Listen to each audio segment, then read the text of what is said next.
Hey, First Assembly, this is Pastor Wes, and I want to welcome you to Wednesday Word.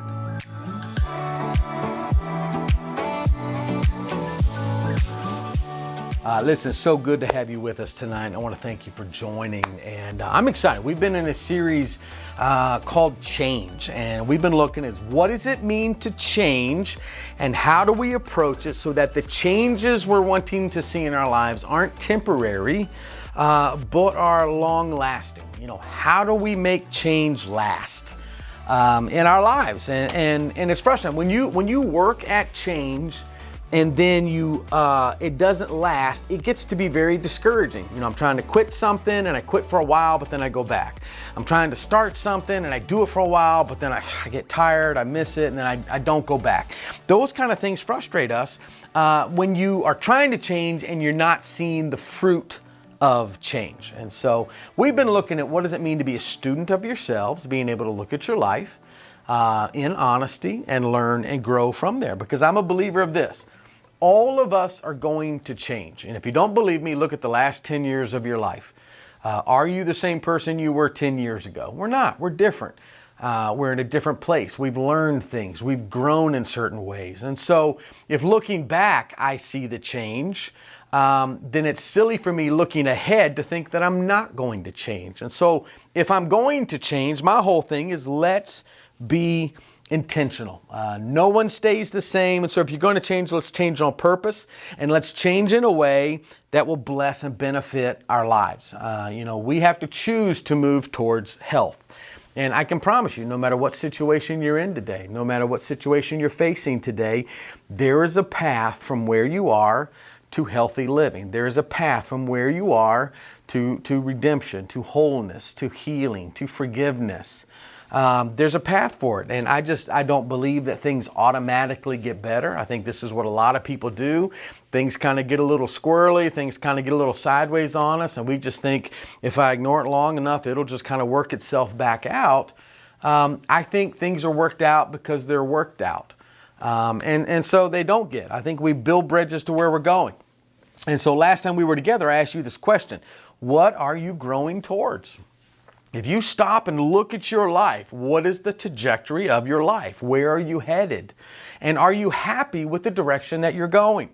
Are you on a path that is taking you to the place that you want to be? And if it is, then keep going and press on and stay focused and stay steady. And that's been my phrase, stay steady and keep moving forward. I love that. But if it's not, if you're kind of looking at your life and saying, financially, I'm not going where I want to be. In my relationships, I'm not going where I want to be. I want it to be different. Find time, stop, look, take an exit, get off the road that you're on, make some decisions, change the way that we think about some things to get on a path that's going to take us to where we want to be. And the thing is this, it's simple, it's not complicated, but it doesn't mean that it's easy. Sometimes it's tough. It's hard to unlearn things so that we can learn different ways, different paths. And again, I don't want to make light of anyone's journey, but I am very confident that there's a path from wherever you are to where you want to be. There is a way to get to that place. And so we all know that God is with us, and I think that means something. The who of our lives. There is a who that is for us before we engage in the do of change. Now in Ephesians chapter 4, we're called to live a holy life. We're called to live a good life. And I love it. The word says this, to live a life worthy of the calling. And often when we think of the calling, we just immediately jump to the doing. There's a job, there's a task, there's a ministry, there's boxes to be checked and deadlines to be met. But when you read Ephesians chapter 4, 1 through 4, the focus is really on the who before the do. All right, he says, therefore I, a prisoner for what? For serving the Lord. Like everything I do is about serving Jesus. He said, beg you to lead a life worthy of your calling, for you have been called by God. And then he says this, always be humble and gentle, patient with each other, making allowances for each other's faults because of your love.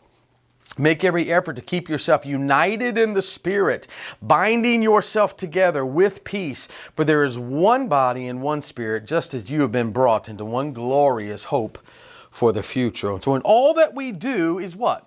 For serving the Lord, for a life that is worthy of the calling. And then he goes on, humble, gentle, patience, make allowance because of love. How will the world know us? By our love for one another. What does love do?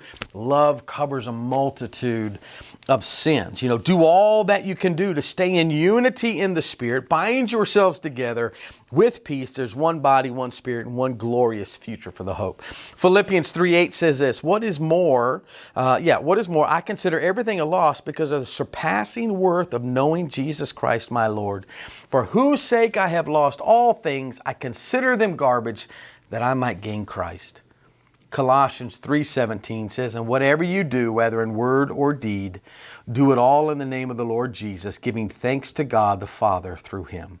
Listen, the thing that matters the most and has to be the foundation of all of our lives and everything that we do is knowing him. Knowing Jesus. Nothing else compares to that. And then all that I do it in the name of the Lord. When I work as unto Christ. When I love as unto Christ. When I forgive as unto Christ. No matter where I am or what I'm doing, I do it unto him. You are, as followers of Christ, first and foremost, serving him. And so the first calling on our lives is always about who we are, becoming. When I serve the Lord, now who am I becoming? Because we all tend to feel like our lives are called to more. Listen, this is not all there is. There's more to do. There's more he has for me. And so I want to engage and embrace the more. But the more is often found as I become more like him. The closer I get to Christ, the more I understand the more. All right, we're first called to salvation, then sanctification, and then serving. And sanctification and serving often walk hand in hand. And so while your journey may look different than my journey, we're all on the same journey to be saved. And once we are saved, God begins to sanctify us. God begins to develop our gifting for our good, for his glory, and for the advancement of the kingdom. All right, the process of sanctification is learning how to live free and stay free, or Scripture says to live a holy life. And we can sometimes be so focused on the doing portion of faith. Oh, I have to do. And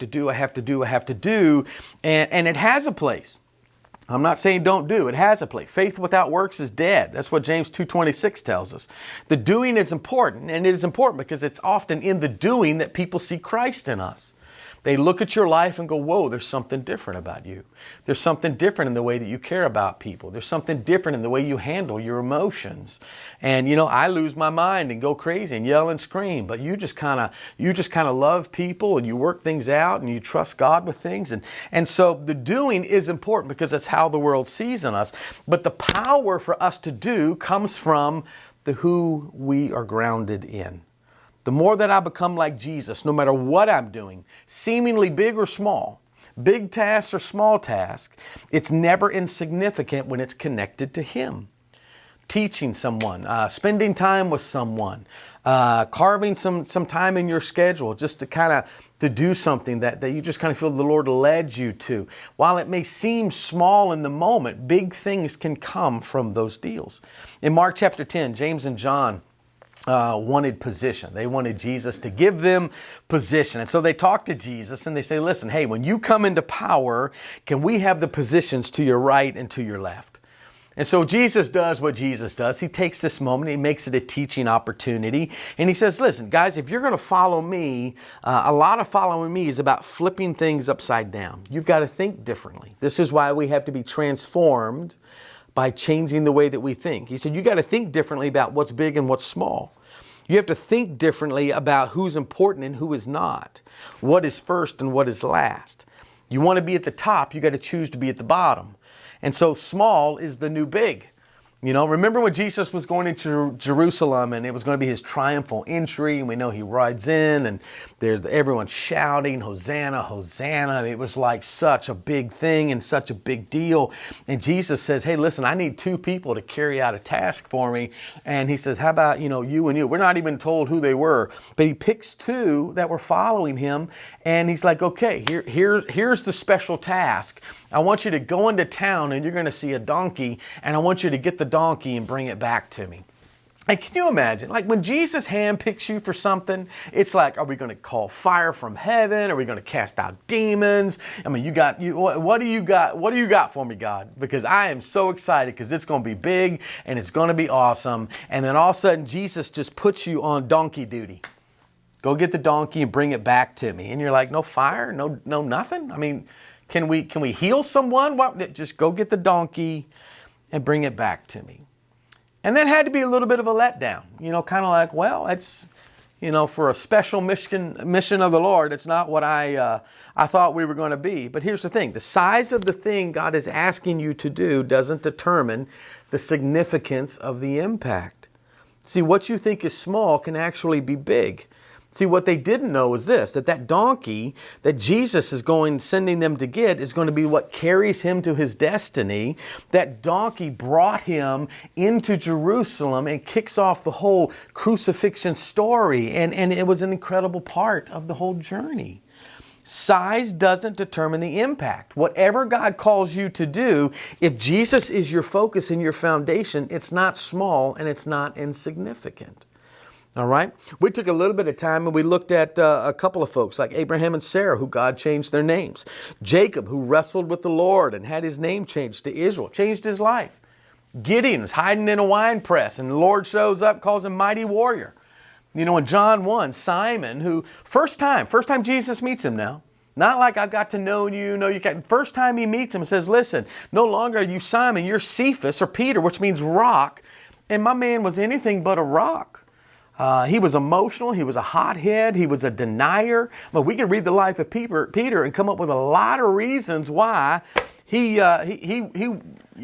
not rock. Lord, he's not rock. But here's the thing. At the end of the journey, Jesus says of him, I'll build the church on this rock, Matthew 16. So how can God show up and call them something that they weren't? And I'll tell you the answer is because he spoke to the truth of who they were. He didn't talk to their feelings. He didn't talk to their emotions. He didn't talk to their placement. He spoke to their true identity. And who better to speak to the true identity than the one who fashioned and created them? And so God talks to the true you. All right. Sometimes I have a tough time understanding him, or when I have a tough time understanding him, I feel like God will say something and it's like, I hear you, but I don't know what that means, God. And usually I find out it's this. It's because I'm not seeing me correctly or I'm not seeing something correctly. And so I have to go back to that whole help me see truth.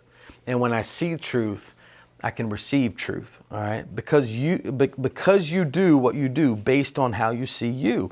If we don't start with our identity, behaviors just don't last. If I don't understand that God is calling me not to be something I'm not, but to be something I am, but I haven't seen it, then all of a sudden change can stick. I'm not going to be caught up in gossip, not because I'm trying really hard to stay out of it, but because I realize I'm a child of God and there's life and death in the tongue, and I want my words to be life. I want my words to be blessing. So I'll speak up and I'll build people. It's not that I'm someone who is trying to do something else. I'm just seeing myself more clearly in who God says that I am. So my identity matters. Your identity matters. And so we got to get grounded in the who before we really get to the do. And so who does God say you are? I mean, take a minute, think about that. Who does God say you are? Who are you becoming? And I think this is a big thing. And I know, people stress. We get anxious about a lot of stuff. I think a lot of anxiousness and a lot of stress in our lives comes from not seeing ourselves correctly. If I'm trying to be something I'm not or fix something that I can't, I'm going to be anxious and I'm going to be stressed. I'm going to be exhausted. It will just wear you out. And so you and I need to live intentionally. And we have to be able in our lives, and I love this, we have to be able in our lives to define a win. Define a win. What does a win look like for your life? Because here's the thing, if you don't ever define it, you'll never feel like you're winning, right? Or we slip way the other way to where anything I do is a win. And that's not always true. That's not always. Sometimes we do things and it wasn't worth the work. It wasn't worth the effort. And I am, I know folks who just think something's great because they did it. And I'm not that guy. I am not a participation trophy guy. I don't think life does that. All right. So what does a win look like? And so winning starts with starting. And so setting goals is important. Goals give you direction. And because if I don't have a direction, if I don't wake up in the morning and have my North Star of what I feel God's called me to, what I feel like God has asked of me to do, if I don't wake up and have that North Star that I set my course for the day, we end up just getting pulled along and end up in places that we really don't want to be. And running with goals, or running without goals, even if you're running hard, you're not sure you're running the right direction. And I don't know if you've experienced this, where you kind of work really hard to get somewhere, and then you get somewhere and realize it's not what you thought or not what you wanted it to be. That's why Paul says that the Christians in Corinth, he says this, don't you realize, 1 Corinthians 9:24, don't you realize that in a race everyone runs, but only one person gets the prize, so run to win. Now, when Paul wrote this, he wrote this about 55 AD, and the Olympic Games were taking place in Olympia, Greece, about every 4 years from 776 BC to 393 AD. And so the Corinthians, when Paul is speaking this to them, they're understanding this because they've seen it. He's making, just like Jesus talked to fishermen about fishing, he's talking to these folks about running and races and the Olympics and these things like that. And they're getting the picture. A lot of people run, but only one person wins the gold. And so Paul says, run to win. 1 Corinthians 9:26, so I run with purpose in every step. I'm not just shadow boxing. Paul says this, I know the goal of my life.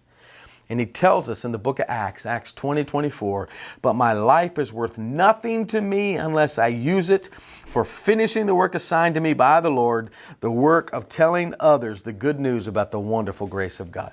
Paul knew what his life was about, and it gave him direction, and it helped him to define his win. All right? And not everyone does that.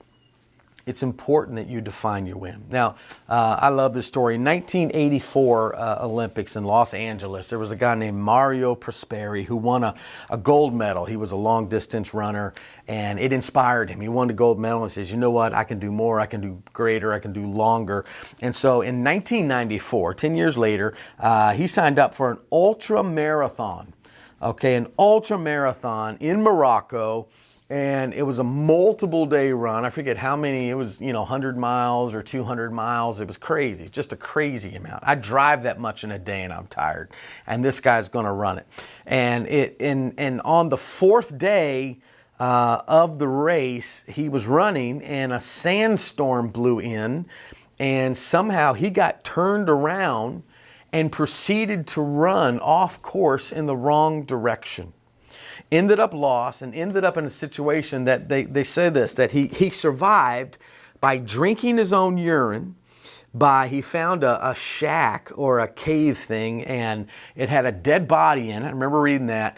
And there were bats in the ceiling, and he survived by drinking his own urine, and he would catch the bats and drink the blood. That's how this guy lived. And after a day or two of doing this, he remembered somebody had told him, always run towards the clouds in the morning. And he realized, if I stay where I am, I'm going to die. And so in the morning, he headed out towards the clouds, survived by catching, animals and critters and eating them at night just to get some kind of nourishment. And after a couple of days, he stumbles upon an oasis. All right, people found him, gave him some goat's milk, and eventually got him to a hospital. In total, he was lost for 9 days because he ran hard in the wrong direction. Listen, all of us, I'm doing this, you're doing this, all of us are running somewhere with our lives. Today, you've run somewhere. You covered some territory. You got some distance. We all feel the pressure to run and to win and to grow and to be successful. We all feel the pressure to be all of these things, but are you running in the right direction? Are you on a road that's taking you where you want to be? Because the truth is, if we're running, but we don't know where we're running, I love Ecclesiastes 2:11 says that we're chasing the wind. It's not that you're not working hard. It's not that you're not determined. It's not that you're not putting in effort, but you're just chasing the wind. So if we're called to run to win, but don't know where the finish line is, how do you ever finish? How do you ever win? And so what tends to happen is this. When people don't feel like they can define a win, reach a win, celebrate a win, we tend to, I don't even know which way I'm supposed to go to get my win. We tend to look at other people and settle for what their happiness is. You know, I don't know. I don't know if you ever had a parent kind of put plans for you on you. I'm not really sure what I want to do. Well, you should do this and you should do that. Well, I have nothing else going on. I may as well. See, that's how life moves us. You know, where to go, who to marry, what career to pursue. And often if you don't have a goal, you just tend to fall in line of what others want for you. And you can end up in places that you really don't want to be, doing things you really don't want to do. And so when you don't have a goal that you're working towards, it's very easy just to try to keep up with other people. You know, my neighbors seem like great people. They just got a new car. Maybe they seem happy. Maybe I'll be that happy if I get a new car. You know, so-and-so just bought a house and man, they're just so pleased and it's exciting. And, you know, maybe I'll be pleased and excited and happy if I buy a house. And so we just tend up chasing other people's wins when we don't know what our win looks like. And so what's a win for your life? You know, what is a goal for your life? My wife and I are saving for a house, and you know, having a goal helps you shape a lot of stuff. Having a goal helps us look at things that in the past we kind of would have said, hey, that would be nice to have, let's get it. That now we're like, would I rather have that or would I rather have a house? You know, would I rather go here and do this or would I rather have a house? And it helps us to shape a lot of things. You know, it's easier to say no to stuff because I want to say yes to something. You know, when you have a goal, it's easier to say yes to the right stuff and no to the wrong stuff. So goals lead us to wins. And so what would a win look like for you in your walk with God? What would a win look like for you in the ministries that you're serving in, or maybe serving in a ministry? What would a win look like for you in your marriage, you know, with your spouse? To see us, hey, listen, we're not just married, but we're in a good marriage. We're in a marriage that's growing stronger and deeper and loving each other. What does a win look like in your marriage? What would a parenting win look like? You know, it's amazing. Maybe you're at the place, you can't get them in bed and then you can't get them up. All right, what would a win look like? What would a win look like in your relationship with others, your career, your finances? What would a win look like with your physical health or your mental health? You know, define what does a win, because you can't do what you don't define. You'll just be chasing the wind. So can you win if there is no finish line, you know? And this isn't something that I think to be overwhelmed by. We say, oh gosh, I got to get wins in all of these things. Here's my thing. If you let it overwhelm you, you tend to do nothing. All right, so pick one thing. What is something in your life that you need a win in? And what would that look like? And let's work towards it. Let's make some decisions. Let's take some steps to move in that direction. Write it down and tell somebody, okay? Write it down and tell somebody. To have a goal and not write it down is a wish and not a goal. Gail Matthews, a psychology professor at Dominican University, did a study and found that people who write down goals were significantly more likely to achieve them. And if you tell someone, here's a goal of my life, that your odds went up even higher. Tell someone, get an encourager, and then run the race. You see, goals give us direction, and without direction, you're running a race with no finish line, and you never win a race with no finish line. Paul ends up with a life-shaping goal of sharing the grace of God in hopes that people would know Christ. It says in Galatians 1:13-16, he says, you know what I was like when I followed the Jewish religion, how I violently persecuted God's church.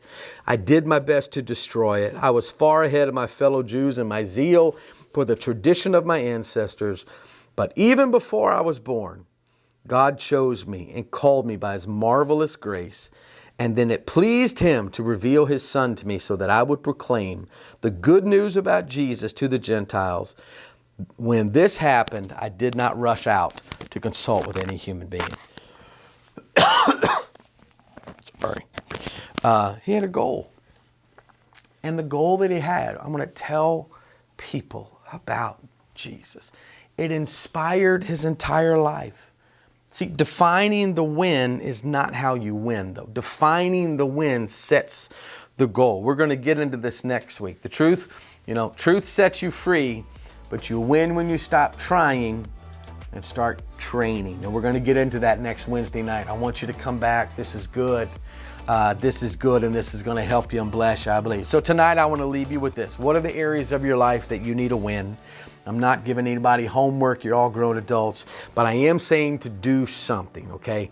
Write down what a win looks like. What do you want to win in? How do you define it? What's the finish line?